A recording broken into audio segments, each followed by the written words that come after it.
So Howie Roseman, he hasn't always been great at sustaining success after a Super Bowl run, but I'm going to tell you on today's show why I think that's a thing of the past. We'll get into it coming up next right here on Locked On Eagles.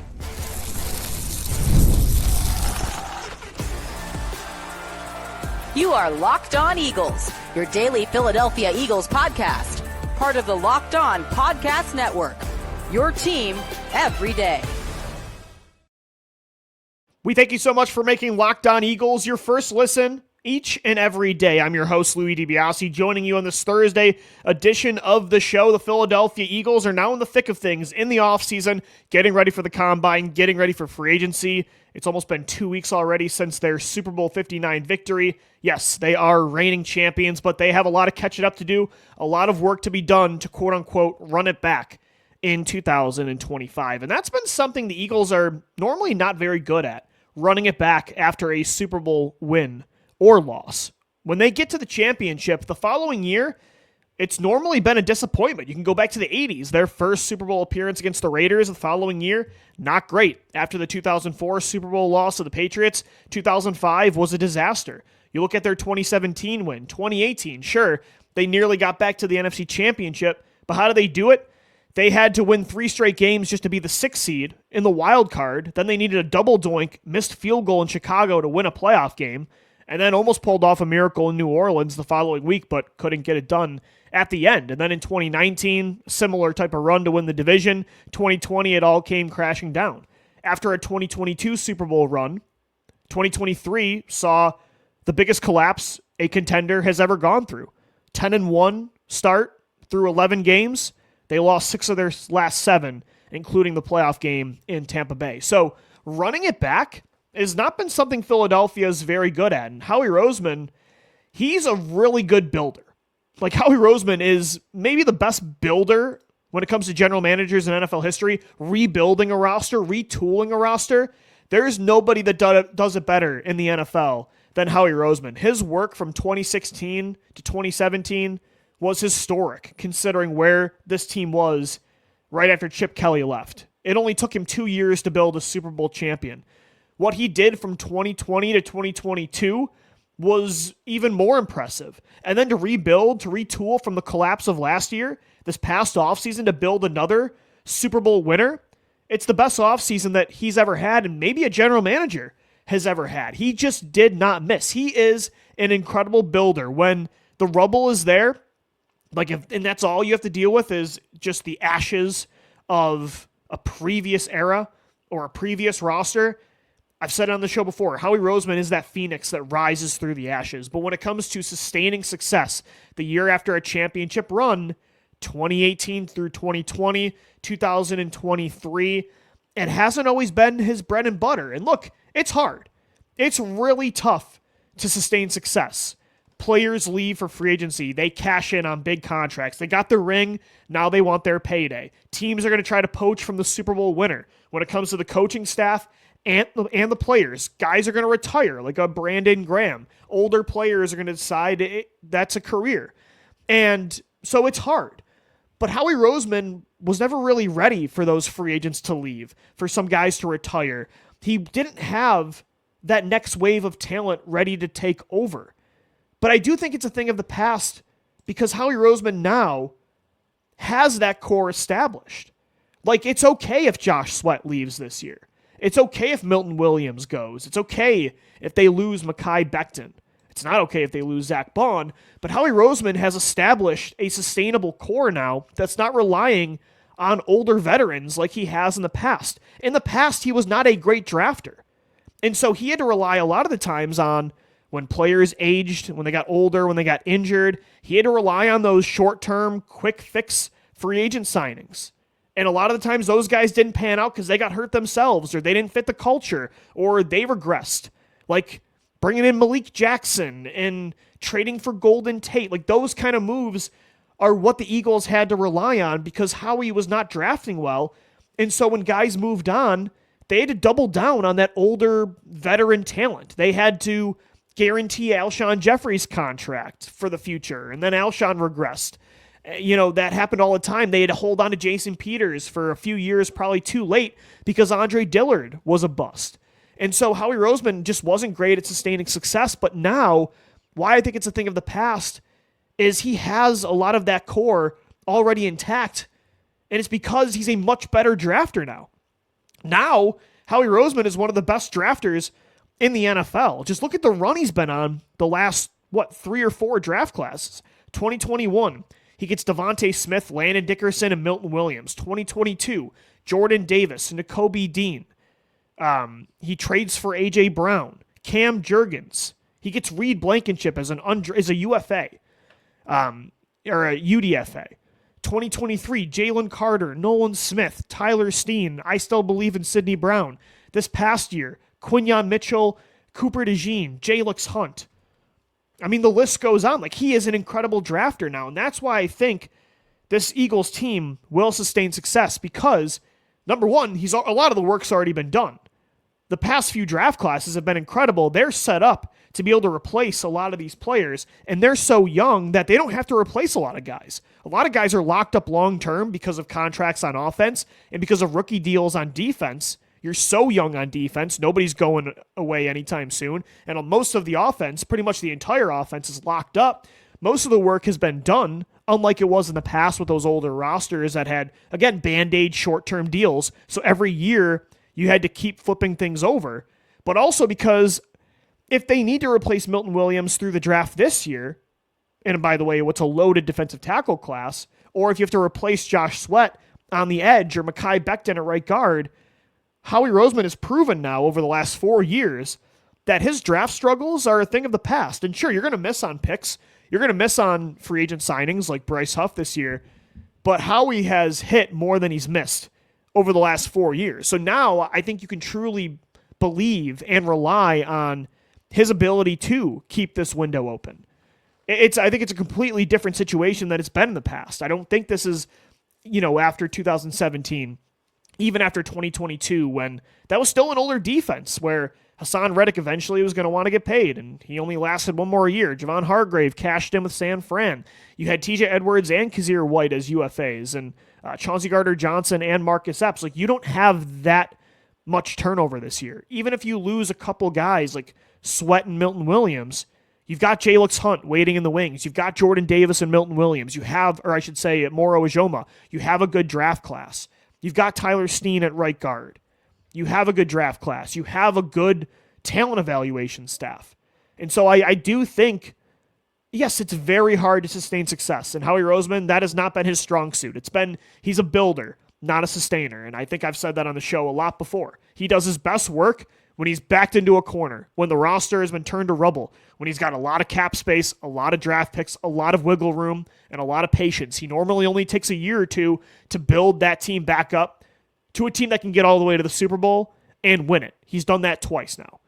But I do think he's going to be a better sustainer now. I really do. It's tough. Again, it's not easy. The NFL, it's a copycat league. They're going to poach your talent. They're going to poach your coaches, your players. You're going to have tighter cap space because you got to pay a lot of players. You got to pay your quarterback. You're going to have less draft ammunition a lot of the times if you're aggressive and trading picks. But I still believe in Howie Roseman. I do think that struggling to sustain success is a thing of the past. And most of it is because of the draft. He is such a better drafter now. He has set this team up long term with the core he already has on the roster through the draft. And I think he's a guy that next year is going to add more young talent on rookie deals to help replace players if you have to. So I do think it's a thing of the past. And another reason it's a thing of the past, you have an owner in Jeffrey Lurie that's willing to spend a lot of money to keep this core intact. And after seeing yesterday the NFL salary cap went up, it looks like they might have more wiggle room to keep free agents. We're going to get into that coming up next right here on the Locked On Eagles podcast. This episode of the Locked On Eagles podcast is brought to you by TurboTax. Taxes were waiting and wondering and worrying if you were going to get any money back this year, and then waiting, wondering, and worrying some more. Now, Taxes is matching with a TurboTax expert who can do your taxes as soon as today. An expert who gives your taxes their undivided attention as they work on your return, while you get real-time updates on their progress so you can focus on your day. An expert who will find you every deduction possible and file every form, every investment, everything with 100% accuracy. Also, you can get the most money back guaranteed. No waiting, no wondering, no worries. Now that's Taxes. Get an expert now on TurboTax.com. Only available with TurboTax Live full service. Real-time updates only in iOS mobile app. See guaranteed details at TurboTax.com/guarantees. All right, so the Eagles might have more wiggle room than we thought to pay some unrestricted free agents. And I'm not saying they're going to keep Zach Bond and Mekhi Becton and Milton Williams and Josh Sweat and Kenneth Gainwell and Isaiah Rodgers. I'm not saying they're bringing everybody back. Look, even in a soft salary cap league where you can do a lot of maneuvering, if you have an owner like Jeffrey Lurie that's willing to spend cash, that's willing to sell 8% of the team to get almost $700 million in cash to pay up a lot of these bonuses so Howie Roseman can backload all these deals, even with that kind of setup, you still can't pay everyone.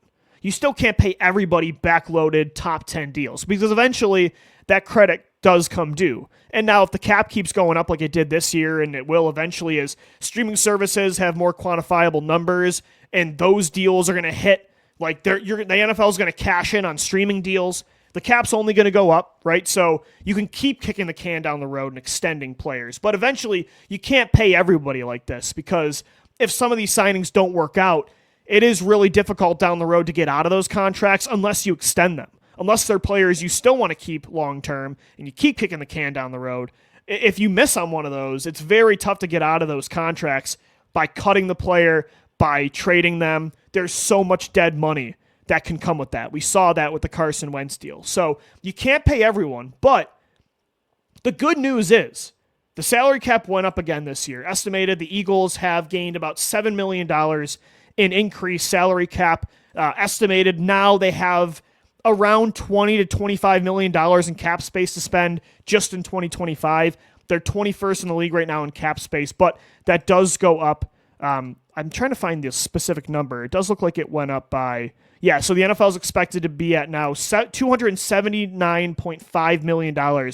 That's the cap this year. It's over $20 million more than last year. And again, that's going to continue with streaming numbers being better calculated. The next deals, they're going to be massive. And it's why I think you can keep Zach Bond. And maybe you can, especially if Mekhi Becton's willing to take a team-friendly deal, it's why you can keep him. And maybe there's a way to keep one of Milton Williams and or Josh Sweat. Or maybe there's a way the Eagles have the flexibility to go, like, let's say they say, F it. Let's go get Myles Garrett on a 1-2 year deal. He wants to ring chase. Let's bring him into Philadelphia. Like, I do think they have that flexibility. I do. And again, a lot of that is Jeffrey Lurie. Like, he deserves so much credit. He has to be willing to front the bill with all these bonuses, that the guaranteed upfront money you have to give these players to backload the cap hits, the void years, like to kick the can down the road. And they do that because they assume the cap's going to continue to rise as it always does outside of the COVID year. But to do that, you have to have an owner that's willing to spend cash. And Jeffrey Lurie, he does that. And there's a lot of organizations that don't do that. Look at the Cincinnati Bengals. I don't think they're going to be able to keep that core intact. T. Higgins is probably going to be gone. Hendrickson might be gone. They got to pay Jamar Chase too. Cincinnati has a history of not doing what Philadelphia does. Like, again, Jeffrey Lurie sold this year 8% of his team to get about $700 million in cash, plus the $700 to $800 million in revenue that the Eagles made and the revenue share. Like, they've got money to spend, and that's the huge thing. That's why, like, Howie Roseman gets so much credit for building this team the way he has, being able to sustain success, to, maneuver the salary cap, and like, oh, how does he keep all these players? It's like he's playing Madden with the cap off. It's Jeffrey Lurie. Howie can only do this because he has an owner that's willing to front the bill. And not every owner will do that. And so Lurie deserves a lot of credit for the core they have intact, all of the money they've spent on offense, the most expensive offense in the league. And I think the Eagles are going to have more flexibility to keep more players than you think because of this commitment by Jeffrey Lurie to spend money. And also, again, the cap continues to go up. I saw it's actually crazy when it comes to like this Eagles strategy of kicking the can down the road. So I saw this from Brett Coleman on X. The Eagles have about $216 million of dead cap slamming home from void years on 4 contracts in 2029. Jalen Hurts, Landon Dickerson, Jordan Mailata, and Devontae Smith. Then another $53 million in dead cap from void years on A.J. Brown's deal in 2030. Like, that's how much Jeffrey Lurie is fronting these Bills, that they are just backloading those massive cap hits through void years down the road because they assume the cap's going to go up. They also assume they can extend these players if they sustain their success. You can extend those players and kick the can down the road even further. It's just like endless credit. And that's why, yes, you can't do everything, but I hear every single year, oh, the Eagles don't have the money to do this. They can't do this. They can't do that. And then they do it. And there's always a tweet after like, oh, the salary cap's not real. And it's true. Like, I think sometimes people take the cap too black and white. And it can be, again, if you have an owner that's not willing to spend money, but the Eagles have that. And so I think they're going to be able to do more than you think this offseason. Are they going to be able to keep all 4 of their top unrestricted free agents and pay Cam Jurgens long-term and other players and go for a Myles Garrett type? No, they can't do it all. But I don't think it's like just choose one move and that's it. I don't think that's going to be the case because the cap continues to go up every single year and Jeffrey Lurie continues to make moves to free up capital that he can spend up front. And so I think you can keep Zach Bond and you can make another big move. Is it paying $20 million a year to Milton Williams? Probably not, because there's a lot of other guys you got to pay down the road too, big contracts like Jalen Carter. And there's going to come a time where you got to pay, maybe you want to keep Nakobe Dean and Jordan Davis, Nolan Smith, Quinyon Mitchell, Cooper DeJean. There's a lot of young players that are on a similar timeline. So no, you still can't pay everybody. Again, that credit does come knocking eventually. But there's so many ways to maneuver it when you have the flexibility Philadelphia does because of their ownership that I think you're going to be surprised. I think the Eagles are going to be more aggressive this offseason than you think. I do. And a lot of that, again, goes to Jeffrey Lurie. He deserves a lot of credit for giving Howie Roseman the ability to be aggressive and try to win championships and keep this window open for as long as possible. All right, guys, coming up next right here on the Locked On Eagles podcast, talking about the cap structure of this roster, like the way it's balanced right now or not balanced on offense and defense, how they're allocating their funds. Is this the way their roster set up now, cap-wise? Is it going to continue to be the long-term strategy of Howie Roseman, or will it change as the team gets older? I'll get into that coming up next right here on the Locked On Eagles podcast.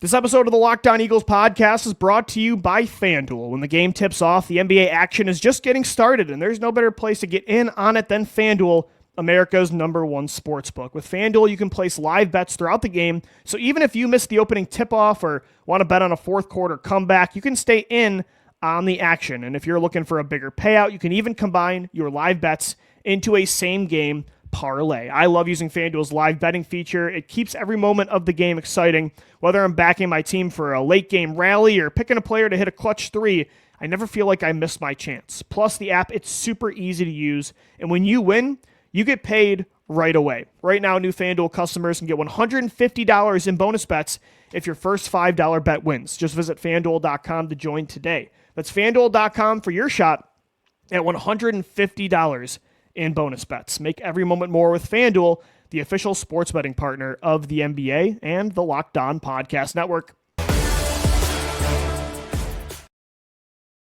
So I am doing a deep dive on the Eagles salary cap, the way this roster is constructed long-term and short-term, like what they can do in free agency this year. Can they pay both Bond and Becton? Can they find a way to keep one of their 2 pass rushers that are going to look for big deals this offseason, Josh Sweat and Milton Williams? Like, what are their options compared to, as well, decisions they're going to have to make long-term with, paying Cam Jurgens and eventually making sure Jalen Carter is locked up long-term? What are they doing with Jordan Davis's 5th-year option? And it's really interesting.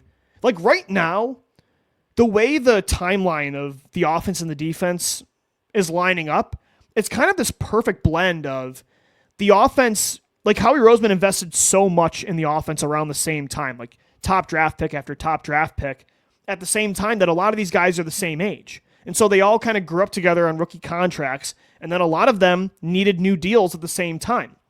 And they're all kind of in like smack dab in the middle of their prime right now. It's the most expensive offense in football. I mean, Jalen Hurts has a top 5 contract at his position. So does Lane Johnson. Like, they're all in the top 10. Lane Johnson, Jordan Mailata, Landon Dickerson, Saquon Barkley, A.J. Brown, Devontae Smith, eventually Dallas Goedert, if he gets a new deal. Cam Jurgens next year. Mekhi Becton needs a new deal. Like, the offense they're all in their prime. It's all guys that Howie invested in from 2018 to 2021. Like, that 3 to 4 year span. And now, like, they're all on that second contract. And so because he invested so much money in the offense and prime players, he had to go younger on the defense. So what did he do? He now invested a lot of top draft ammunition on the defense from 2022 to 2024. He took Jordan Davis. He took Nakobe Dean. He took Jalen Carter. He took Nolan Smith. He took Quinyon Mitchell and Cooper DeJean. He brought back, he has Reed Blankenship. He had Reed Blankenship on a rookie contract and then a cheaper extension. Brought back Chauncey Gardner-Johnson on a pretty valuable deal. Like, he wasn't getting Xavier McKinney money like McKinney got in Green Bay last year. Zach Bond on a veteran low-end contract. And same with when he brought in Devin White last year. Nakobe Dean on that rookie contract.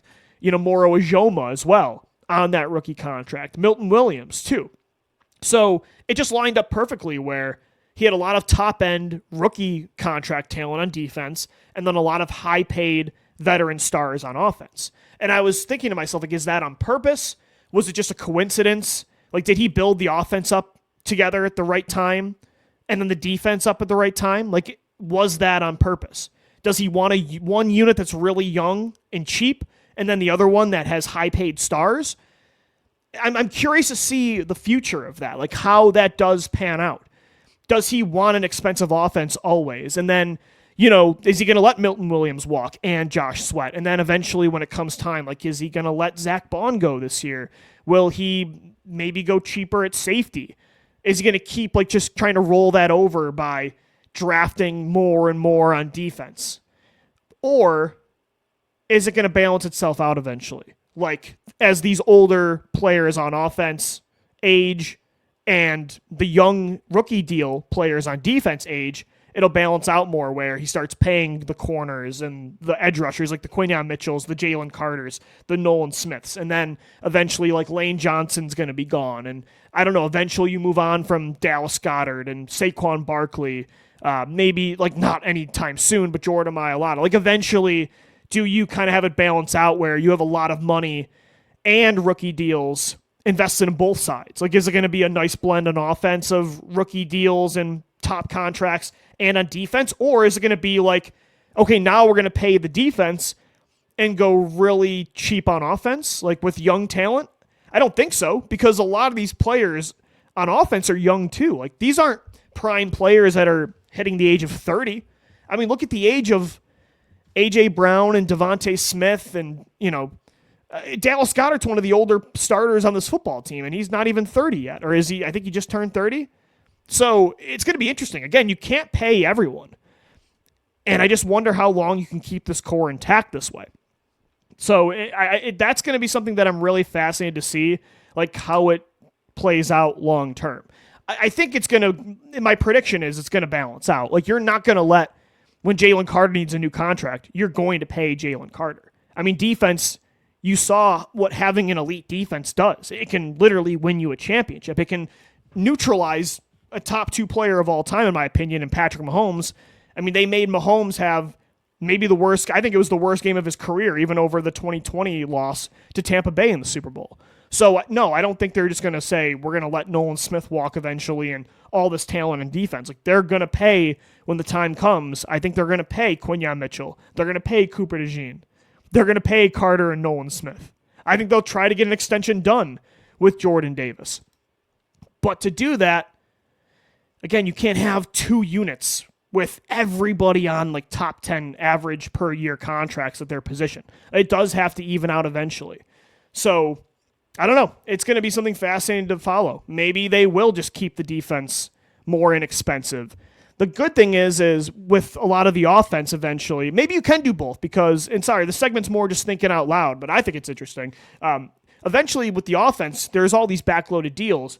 When it comes time for those hits to be higher, you could technically just, when you're signing the new defensive players, kick the can down the road for them, right? So maybe it will work. I don't know. It's a fascinating roster building in the NFL is so interesting to me, and it's so complex, and there's so many ways to go about it. Maybe they can keep this core locked in long term. Again, if Jeffrey Lurie is willing to front the bill and keep paying, and the salary cap keeps going up, maybe, yes, those cap hits get higher on offense, that credit comes due, but then you can push the credit down the road for the defense.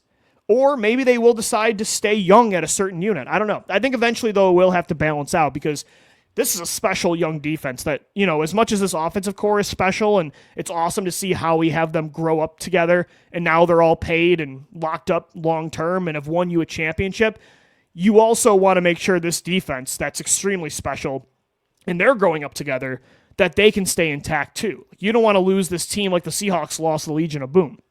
So Howie Roseman's got a lot of work to do. He's got a lot of work to do this offseason. All right, guys, that's going to do it for today's edition of the Locked On Eagles podcast. Thanks so much for making us your first listen each and every day. Got another show for you this week, and then we start up next week again, Monday through Friday. Mock Draft Monday coming soon to the podcast, our offseason simulation. Got a lot of fun content for you on the show. So thanks as always for making us your first listen each and every day. Lou DiBiase signing off. Thanks so much for downloading, watching, and listening, and let's go Birds. Fly, Eagles, fly.